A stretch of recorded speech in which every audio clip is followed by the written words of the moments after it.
A reading from Matthew 7, verses 13 and 14. Enter through the narrow gate, for wide is the gate, and broad is the road that leads to destruction, and many enter through it. But small is the gate, and narrow is the road that leads to life, and only a few find it. This is the word of the Lord. Hi, my name is Bob. I'm the lead pastor here at the meeting place. Hi. So, we were on our way from our hotel to downtown Minneapolis. We were heading to the stadium where the Vikings play. My daughters and I were attending the Taylor Swift concert. And I was not prepared. Because as we were making our way to the location, I noticed that the blocks leading up to the stadium were crowded with people who were clearly dressed for the events, and I was wearing something like this. We got into the stadium. We were in the second last row, so Taylor Swift was about 4 miles away. But in any case, I was sitting there with my daughters. We were having a nice chat, and I noticed that the seats beside me were empty. And I thought, well, there's no way these are going to stay empty because I know this was a sold-out event. 70,000 people. So sure enough, these two women came and sat beside me. At first, of course, I just sort of looked at them and smiled just to be kind and friendly. But eventually, one of them nudged me on my arm, and I turned over, and she said, "We just want to let you know that we're big Taylor Swift fans, and we're going to be really loud, so expect us to scream throughout most of the concert." And I said, "Thank you so much for letting me know this, because then I can prepare myself." Anyways, I carried on conversations with my girls, and we're just talking about anticipating the event and so on like that, and I get another nudge on my elbow, and I turned around, and the two of them are looking at me quite expectantly, and they're saying to me, "Listen, we're Swifties. Are you a Swiftie too?" Well, how to answer this question? I was unprepared. I don't know what the definition of a Swiftie is, but I'm thinking, I don't think I'm a Swiftie, but I have to give this some serious consideration. The concert started. It was ridiculous. It was a thing that I've never seen before, and it became apparent to me that once again I was not prepared, because everyone else had apparently memorized all of the lyrics and was able to sing along, and I found myself completely unprepared. I could not participate. In fact, Taylor Swift would not have needed to sing at all. The audience could have carried off this concert all by themselves. I was not ready for this. The concert carried on. Another nudge on the elbow. Well, what now? The woman 2 seats over from me offers me a bracelet. She's got it pulled open so I can just slip my wrist into it. So it's ready to go. Well, I hesitate because I'm unprepared. The woman right beside me turns to me and she says, she actually doesn't say, she screams in my ear because, of course, the concert is going on. She says, "This is a really big deal. This is what happens at these concerts. You should take the bracelet." So I innocently slip my wrist into the bracelet and I receive this thing. And so there it is. I wear a Taylor Swift bracelet. Well, not all the time. The other one Amanda made for the occasion just to celebrate the fact that we went to this event. I was entirely unprepared. Now the question I have is, if I wear these bracelets, does this make me a Swiftie?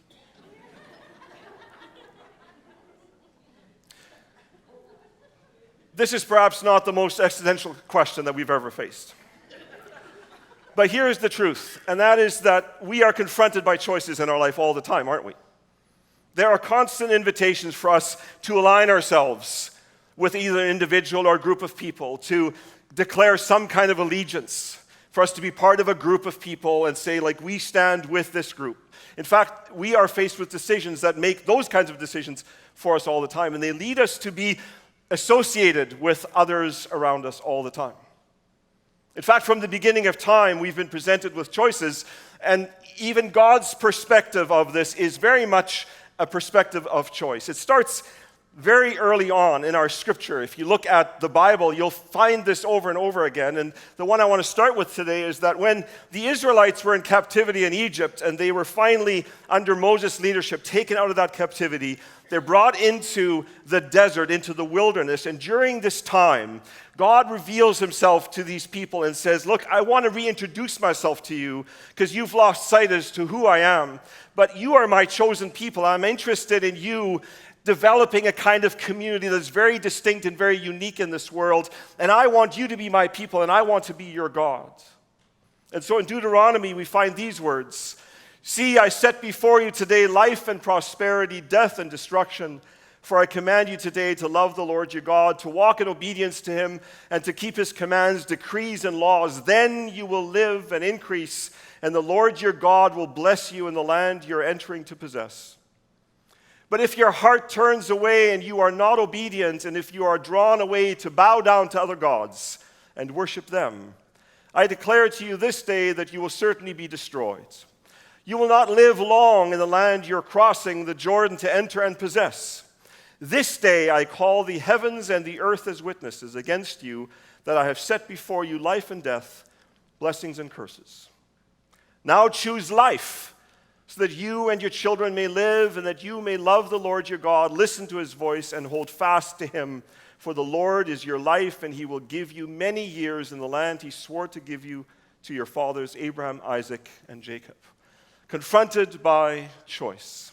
Choose me or choose other. It's your choice, but I would love to invite you into a relationship with me. I'm interested in being your God. Would you be my people? And so the story unfolds. Joshua, who takes over the leadership after Moses, at the end of his time says this to the people, but if serving the Lord seems undesirable to you, then choose for yourselves this day whom you will serve, whether the gods your ancestors served beyond the Euphrates or the gods of the Amorites in whose land you're living. But as for me and my household, we will serve the Lord. The declaration of Joshua's choice to say, I've made my choice. I'm inviting you to make yours, but choose. There is an option available. We can either choose God or we can choose any other option that is available to us in life. We've been looking at the Sermon on the Mount. In fact, we're at the tail end of the second round of looking at the Sermon on the Mount, this incredible sermon delivered by Jesus, the most important sermon perhaps ever preached, where he helped the people that were sitting to listen to what he had to say imagine what a community could look like that would be shaped to be the very kingdom of God on earth. And Jesus declares himself to be the king, to say, follow me, be part of this. I invite you into this. Help me to be the kingdom here on earth and partner with me. I want to be your God and you could be my people. And so no wonder near the end of Jesus' declarations at the Sermon on the Mount, he presents to the audience of the day the choice that they must need to make. And so this is where we get to our text for today. Enter through the narrow gate. Notice the invitation for action. Enter through the narrow gate, for wide is the gate and broad is the road that leads to destruction, and many enter through it. But small is the gate and narrow the road that leads to life, and only a few find it. So Jesus introduces for us a visual, a picture, an illustration to help us imagine what these choices actually look like and how we might engage them. So when you look at this text, you'll notice that there's a series of twos, and we're going to stick to this slide for a little while. There are two gates, there are two ways, there are two destinations, and there are two groups. Allow me to make some observations about these things. So there are two gates. There's the wide gate and there's the narrow gate. The wide gate, as far as the audience that Jesus is addressing in his particular day is concerned, is just to carry on as they have, to maintain status quo, whatever it is that you've chosen so far, however you've shaped your community, you just carry on and do that thing. That's the wide gate. That's the easy thing. That's familiar to you. That's the thing that you're already doing. You just carry on and do that. Or you can listen to my teachings. You can listen to the invitation that I extend to you to imagine a completely different kind of life experience, one that is much more vibrant relationship with Jesus. And that's the narrow gates. That's the narrow choice to make. So now, let's just focus on the narrow gate for just a moment. This narrow gate, I think a really good illustration to picture it is, picture a turnstile. Whereas the wide gate, there's a mass of people that's moving through. At the Taylor Swift concert, I don't know how I exited the building. I just joined the throng of humanity and we found our way, right? You sort of joined the wave. But the turnstile is the narrow gate of a turnstile. If you use that illustration, it's like every individual steps to the turnstile and you have a moment of decision. Will I enter the narrow gates? It's a deliberate, individual choice for each person to make. The narrowness of the gate also means that you're not bringing all your junk with you. You don't bring the things that you have perhaps, collected to give you a sense of self-worth or accomplishment or achievement, or perhaps to prove that you're a person of importance or whatever it may be. The narrow gate invites you to walk through this gate, and when you end up on the other side, you stand in the presence of Jesus, and you just stand in the presence of Jesus completely and utterly depending on Him to provide all that you need, because the stuff that you've collected doesn't add up to anything of importance. He wants to be the Lord of your life. The other thing, of course, is that when we walk through the narrow gate, we bump into the ball and chain that maybe many of us drag with us. The wrongdoings, the places where we failed, the things that we need to repent of, but we don't know if we have the courage, or perhaps it's a little too threatening, whatever it may be, and so we're dragging with us these things that have been unforgiven. They've led to guilt, and perhaps they've gone as far as shame in your life, and you get to the turnstile at the narrow gate, and Jesus says, "What's that?" And you say, "Well, this is all the crap that I've been collecting, and I don't know how to get rid of this dirt." And Jesus says, "Well, I died for that stuff. Why don't you just leave it here? We don't need it on the other side of the narrow gate. Come and be with me. Come through the narrow gate. Leave that stuff here. I've looked after that. It's forgiven." This is the incredible gift of the narrow gate. Two ways.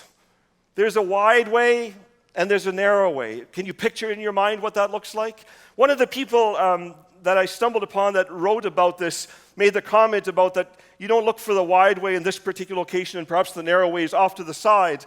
But his suggestion was that the narrow way, in fact, is right down the middle of the wide way. It just happens to be that the people that are on the narrow way are walking in the other direction.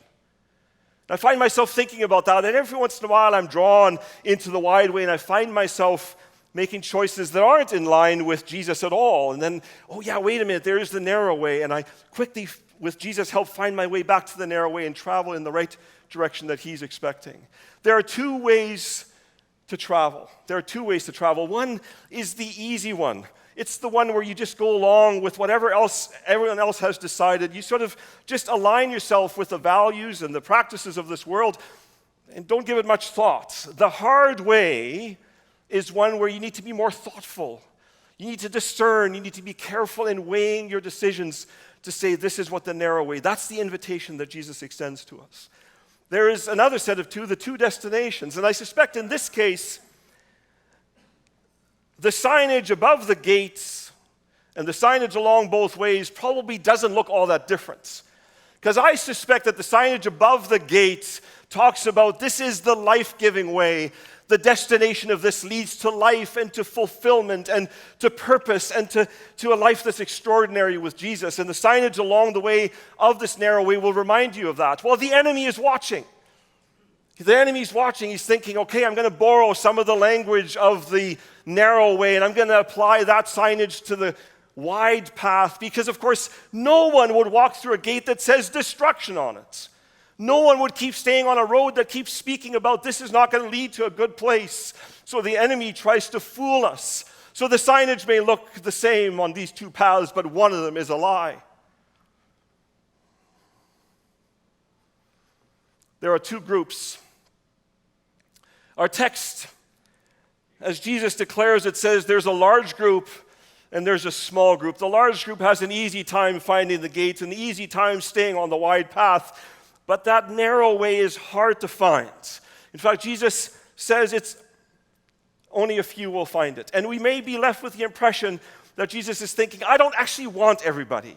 I just want a smaller group of people that are really committed to the cause. Everyone else I really don't care about.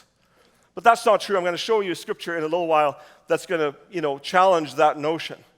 But the point is, there are two groups that are about traveling in whatever direction they've chosen. The choice is ours. It's in front of us all the time for us to pick what it is. So, of this theme, of this verse, of the things we're talking about today, I will say to you that the thing that really got my attention is the narrow. I want to explore the narrow a little more to see, well, what is that all about? And so here's a piece of that discovery. So narrow, the Greek word for narrow is stenos. This is the same word as, like it's the root to stenographer. You know, a stenographer, I'm not sure if they still do it, but there was a day when they would be in, like, let's say, a court setting, and the stenographer was there to capture the conversation, but really they captured only the essence of what was said. They captured the most important stuff. So it's like this narrowing of all the words that are spoken to ultimately only the ones that were really important to keep. So stenographer, but stenos. But interesting enough, the translation of this is to groan. And in that very moment, I was confronted by the truth that the narrow way is not the easy way. It's the way that is essentially inviting us to expect that there will be times to groan.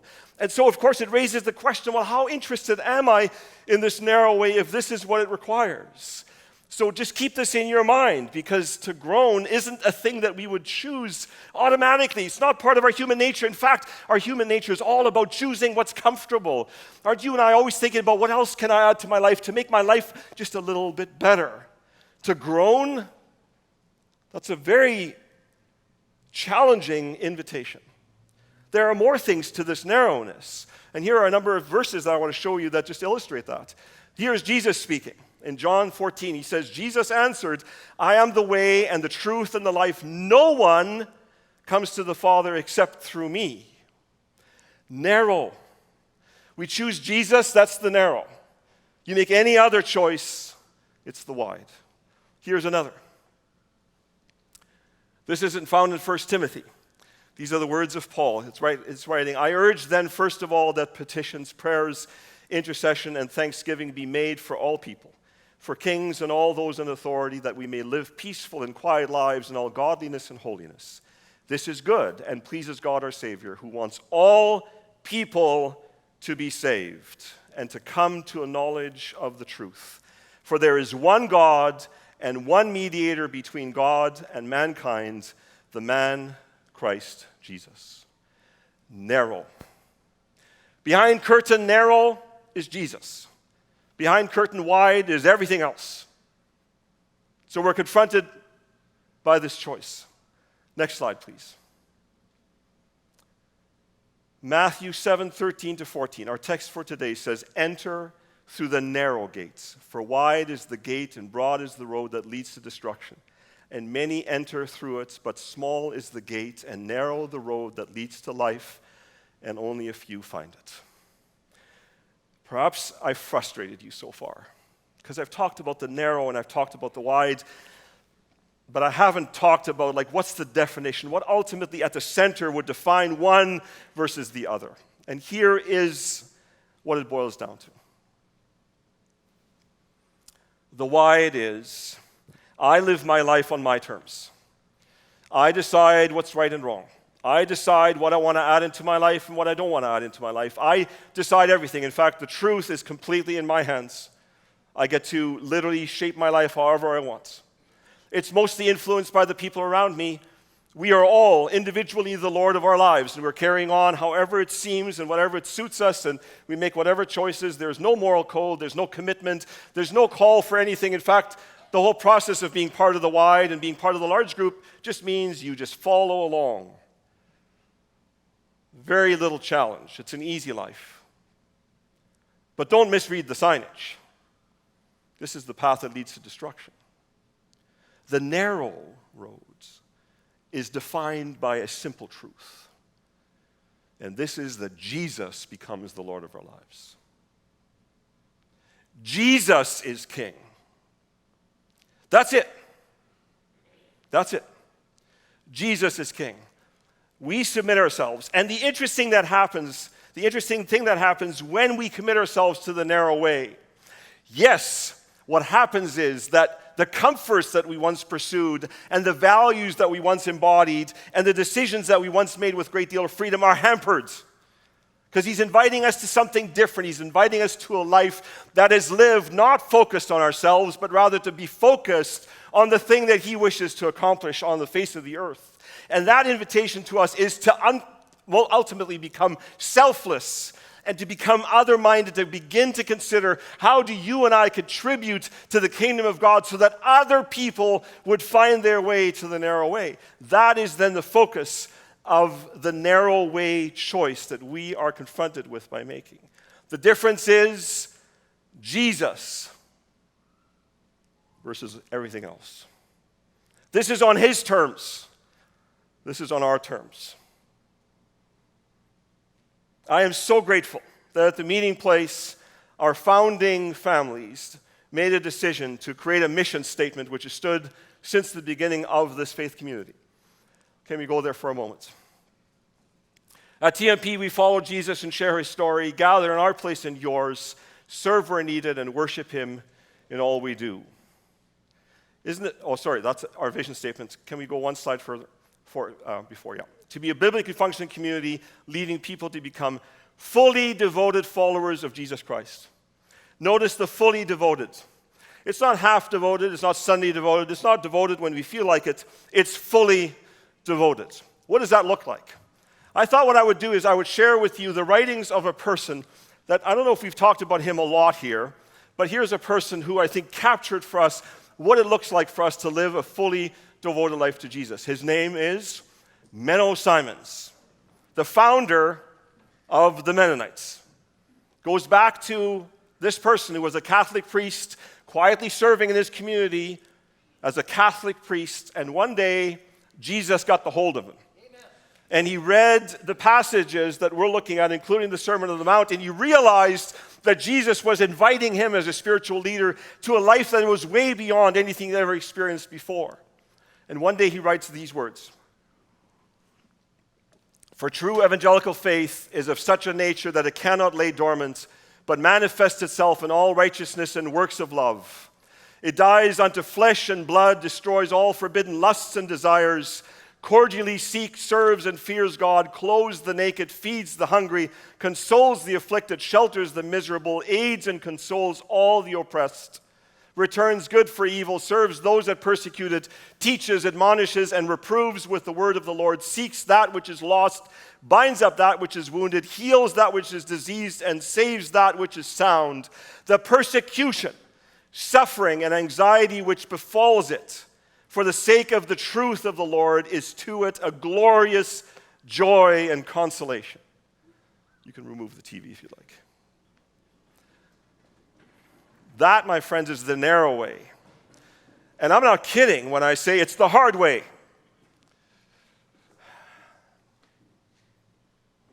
But behind the curtain narrow, there's only Jesus. Behind the curtain wide is everything else. We've been talking about fully devoted followers of Jesus in this faith community for some time, because I'm convinced that that's where the future lies.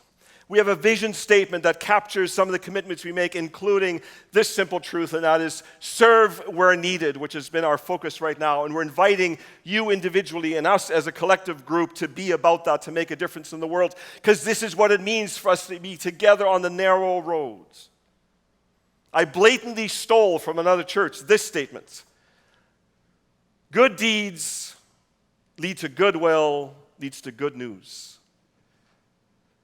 Don't you want to see the kingdom of God take shape on the face of the earth? Don't you want to be part of that? I know I do. I know I do.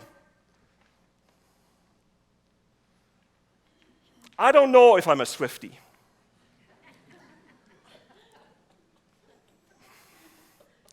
But I can tell you, I am a fully devoted follower of Jesus. Because there is just no other way in my mind.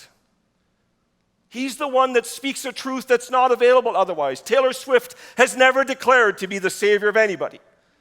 She writes incredible lyrics with fascinating words, but she doesn't pretend to be the one to lead others, for them to follow her, to make all the decisions that she makes. But Jesus Christ says, "I am the way and the truth and the life. And he keeps his promises. He's kept his promises to me. I am compelled to be a follower of Jesus, as I'm compelled to take the narrow road. And the invitation that he extended to his audience at the end of the Sermon on the Mount stands for us today.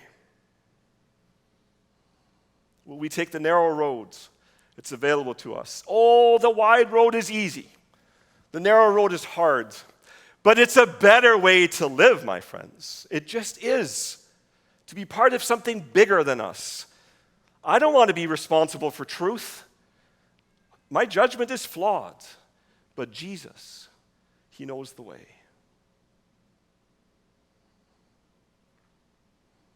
Come, walk on the narrow way with me.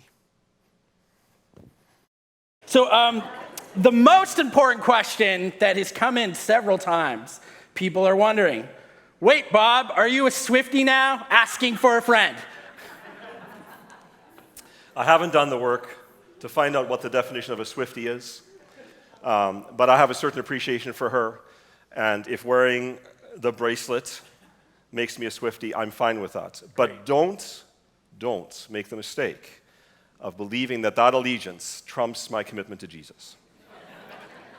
Write that down. This person asked, I grew up understanding that the path of destruction means hell, and the narrow way means heaven. This caused a lot of anxiety because Jesus says that many enter through the wide gate of destruction. So, is Jesus saying that most people are going to hell? Yeah, that's a very important question.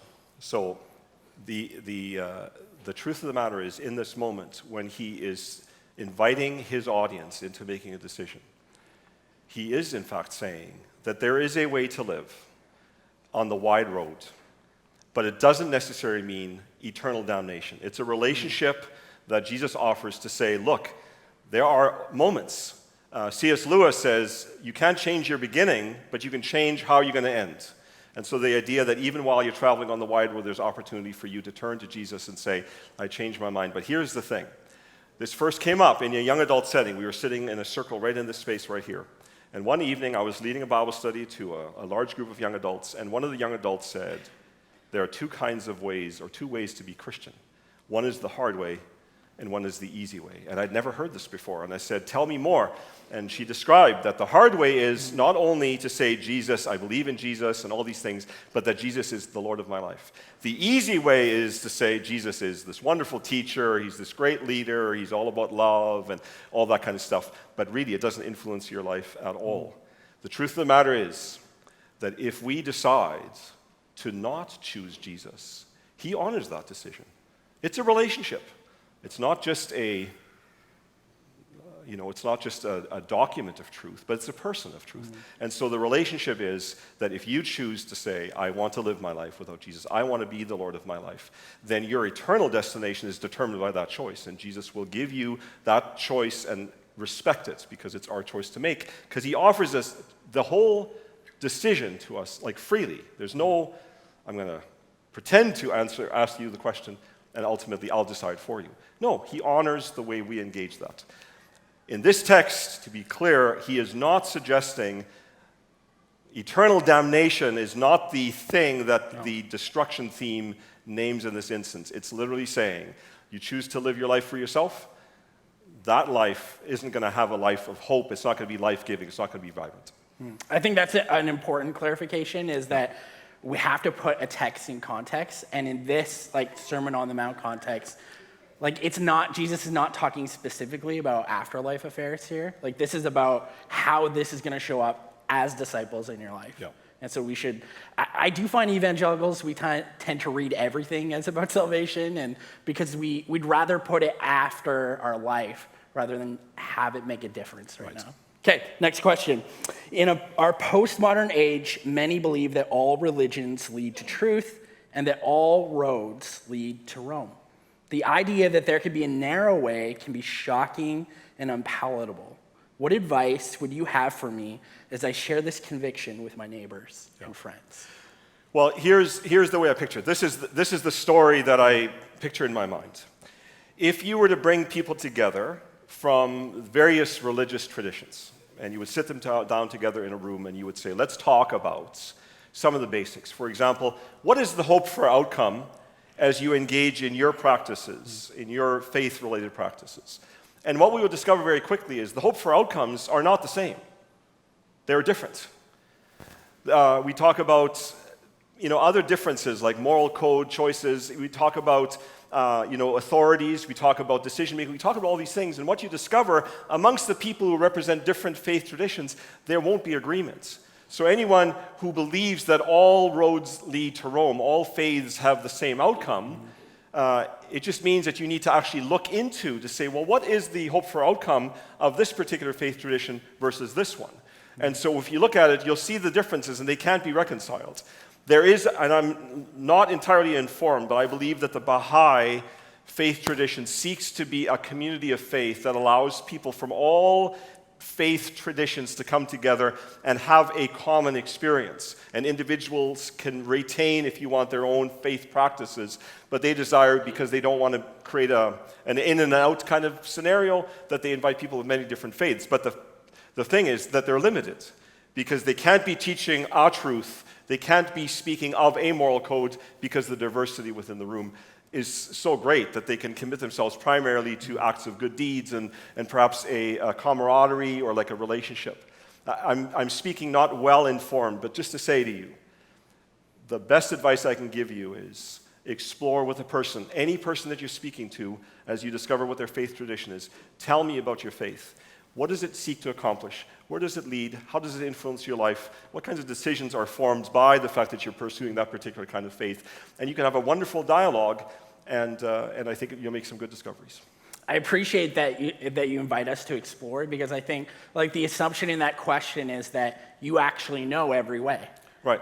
Right? And it's isn't that kind of an arrogant claim to say, I know every tradition and religion in the world, right? So, okay, next question. If there are so few that make it through the narrow path, how do we know we are correct? How do we even know if we're on the right narrow path? I'm sure everyone thought Menno Simons was not on it. Yeah, by the way, Menno Simons would be really upset to know that there's an entire movement called Mennonites, because I think he would just never have wanted that in any case, right? But here's a person who, in his own study, was suddenly confronted by what Scripture said about Jesus, and made all the difference. And I would say to you, the answer to this question is, how do we know it's the only way? Listen, any claim that we speak of from this stage about Jesus is not because we're saying it. It's because Jesus said it. And so we have to put our trust in somebody. And the reason I've chosen to follow Jesus is because I really do believe that he is the Son of God. I really do believe that he is the authority that he says that he is. His promises, the things that he speaks, the things that he invites me into in my life are consistent. Over and over again, they prove themselves to be honest. There's nothing hidden. There's nothing secret. There's nothing about it that in any way gives me a sense that his motivation is other than to love me and to love the people that he loves, to love the world, to want to be in relationship. Like when God says to the Israelites, I want to be your God, like Jesus is saying, I want to be your Jesus.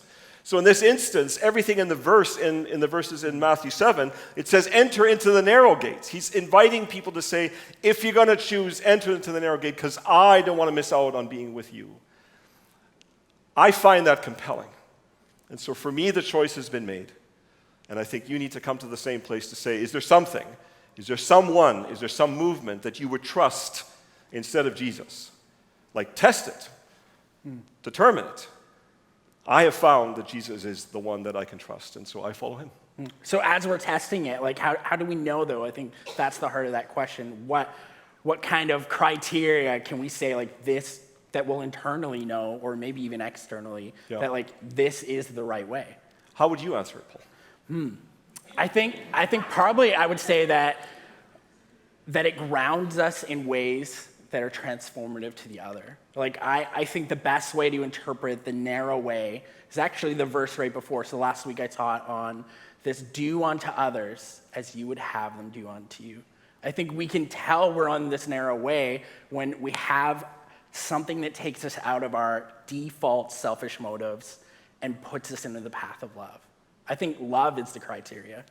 I think this is why, like, when Jesus shows up, he primarily, he does a lot of teaching, but ultimately the work of Jesus is encountered at the cross, where love and mercy meet us in our brokenness. Yeah. And actually reveals to us where, this is what happens when we go on a way of selfishness, on a way of, like, scheming. That kind of way put Jesus to death. Yeah. I heard this response to those who would choose to declare themselves to be atheists, to say, like, I just don't want to believe in any of these things. That atheists have the luxury of living in a world that's been very influenced by Judeo-Christian principles. If the world was made up of atheists only, then the absence of some of these commitments to the kind of relationship that Jesus models for us would mean, like, that society, like, that would be a very difficult place to live in. Like, that life I wouldn't want. And so there is something about the way that Jesus has influenced and continues to influence the world through us even to this day. Well, thank you so much for teaching today. Thank you for sharing about your experience at Taylor Swift concert. That was great. Would you just bless us and send us off as we, as a community, live into this narrow way? Yeah, I will. Thanks, Paul. Yeah, friends, we're almost done with our Sermon on the Mount series. As Jesus did to his audience in his day, I want to leave the invitation to you this day to say there is a choice to be made. There's a narrow and there's a wide. We are free agents to pick and choose. I know what Jesus would like us to do, and I'd love to experience that together with you, that we commit ourselves to becoming fully devoted disciples of Jesus. That's going to change our world here and now, and certainly give us a promise of eternal life with Jesus. I'd love for all of us, for that to be true for all of us. Bless you today. I wish you, well, I will be praying that Jesus reveals himself to all of us this coming week. So be ready to encounter him. I think he's ready to meet you. See you next Sunday.